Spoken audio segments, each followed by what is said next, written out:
Ini saya lagi di depan rumah, lagi lihat ada truk. Adik saya tuh beli batu satu truk untuk nambah di belakang.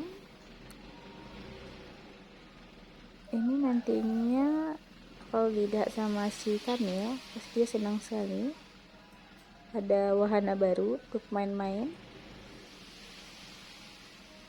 Buat kalian yang nonton video ini, jangan lupa like, subscribe, dan komen ya.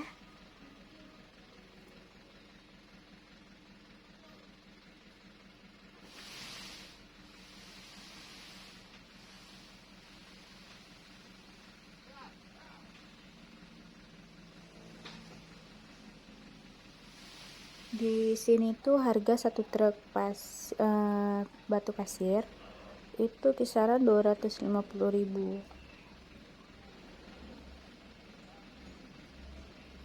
Kalau daerah kalian harganya berapa?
Nina.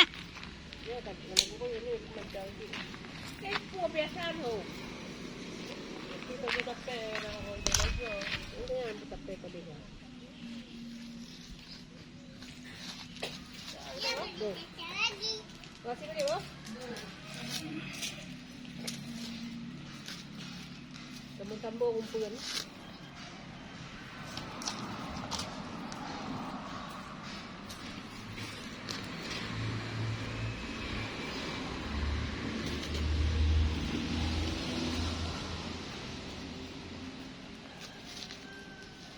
Tangan kanan mana, Mil? Budu bungo betul bungo Honda lagi letak ni.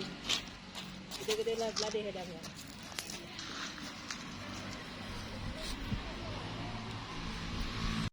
Apa lu?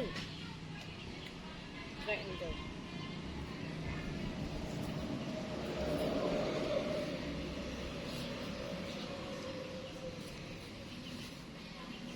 Kita buat ada depan.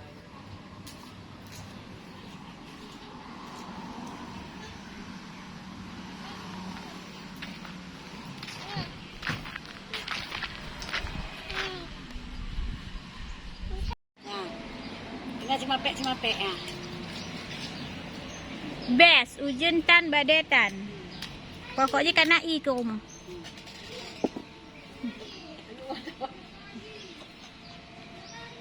Bil, kena kakalah juga mak kalah, mak kalah. Nah, ngai aman nak umum kat nanti mangkep. Apa ada nanti dia tu ada. Nanganya ini. Bagi dia iya, yes. Nama nak?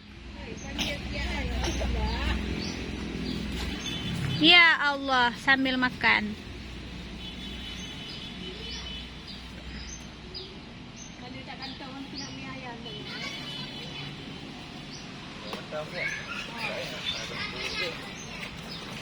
Oh, saya nak buat. Puhan ayu lewat Aceh. Pekan ke rumah.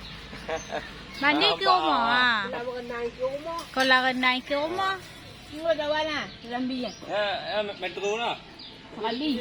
Kan? Kau baca minyak, kau baca minyak. Kau minyak. Ya, apa? bang, tengok bang. Lalu-lalu macam.